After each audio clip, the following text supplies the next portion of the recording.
Welcome back. The New England Patriots began the day with a remarkable 20-game winning streak. As team owner Bob Kraft pointed out recently, Britney Spears has been married twice since their last loss. By the time they lose again, Tom Brady could be hubby number 3. Today, the Pats faced another undefeated team, the Jets, who made the kind of mistake you can't make against New England, fumbling in the red zone when they were trailing 3-0. It was still 3-zip in the second quarter when Tom Brady faked to Corey Dillon and heaved it long to David Givens, a 42-yard gain that led to another field goal, doubling the Pats' lead. Dillon, by the way, rushed for 115 yards. The next time the Jets found the red zone, they didn't screw it up as Chad Pennington scored on a 1-yard run with 1:55 left in the half to give the Jets a 7-6 lead. But Brady wouldn't let New York go into the locker room on top, throwing a 7-yard TD pass to David Patton with 11 seconds left in the half. It turned out to be the last score of the game as New England increases its winning streak to 21 with a 13-7 win over New York. For talk show hosts in Indy, this is Manna from Heaven, a shoving match between Peyton Manning and Reggie Wayne. The presidential race will be on page 8 of the Indianapolis Star. The Colts trailed Jacksonville by a touchdown with less than 4 minutes to go, and Manning threw his 8 billionth career TD pass to Marvin Harrison. Check that, I was apparently off by 1, and that tied the game at 24. But the Jaguars answered as rookie Josh Scobie kicked a 53-yard field goal with 38 seconds to go, moving Jacksonville ahead of Indy in the AFC South with a 27-24 win. While the Bengals are off to their typical rotten start, they can feel happy about one thing. They don't have to face the Vikings this year. Quarterback Dante Culpepper is off to a ridiculous start. He's already had 3 games with 5 touchdown passes. And now a public service warning, plastic surgery can go horribly wrong. The Vikings hosted the Titans today and knocked Steve McNair out of the game in the second quarter. He suffered a bruised sternum on that hit. Billy Volek was his able-bodied replacement and promptly served up 3 interceptions.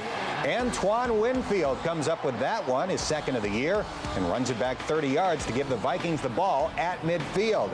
As for Culpepper, nearly flawless in the first half, completing 17 of 19, just 1 touchdown pass today, enough to help the Vikings beat Tennessee 20-3. If you went to church today, you might have heard the Hallelujah chorus.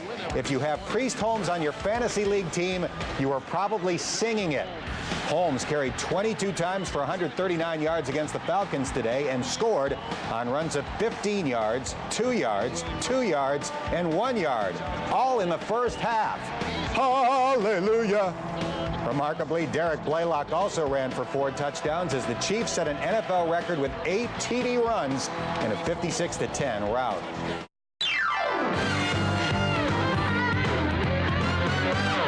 I'm Gwen Spikes down here in the kitchen at Synergy Field, getting ready to have sports with Dan Hoard. So go for it. Allow me to explain. Gwen Spikes is the incredibly nice press box chef at Synergy Field who happens to make the world's finest meatloaf. Recently, I missed meatloaf night at the ballpark, but when I arrived the next day, she had saved me a massive slab. Tonight, I would like to express my thanks with the first ever Salute to Gwen sportscast. You might think this woman's searching for her favorite player. She was actually trying to spot Gwen in the kitchen. The Reds facing the Brewers. Eddie Taubensee's 8th home run of the year made it 1-0 Cincy in the 3rd. A few batters later, Reggie Sanders takes Brad Woodall deep, his 12th home run of the year, 2-0 Reds. Do you see a pattern developing? In the 5th, Barry Larkin connects his 11th home run to make it 3-zip. When we notified Gwen of these developments, she gave it the big thumbs up. The Reds had their biggest inning since 1989 tonight. Still in the 5th, Sean Casey shoots one into the left field corner with the bases loaded. All 3 runners scored on Casey's double to make it 11-zip Reds. Later in the inning, the Reds loaded him again for Aaron Boone, and he cleared them with a double up the gap. Boone has a 7-game hitting streak. The Reds with 12 runs in the 5th to take a 14-0 lead. And what did Gwen have to say? And this one belongs to the Reds. No kidding. The final score tonight, 17-0 Reds. The game will mark the Bengals' debut of several newcomers, including #1 draft pick Takeo Spikes, who will start at inside linebacker. Wait a second. Spikes? Is Takeo related to our beloved Gwen Spikes? The answer is no. Thus the big thumbs down from Gwen.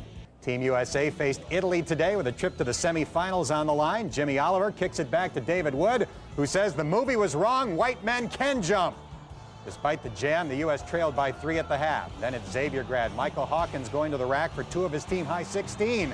The U.S. up by 1. Italy goes for the win with a 3. Gwen can't take it and covers her eyes. The shot was no good, and the U.S. holds on for an 80-77 win. Team USA faces Russia in the semifinals.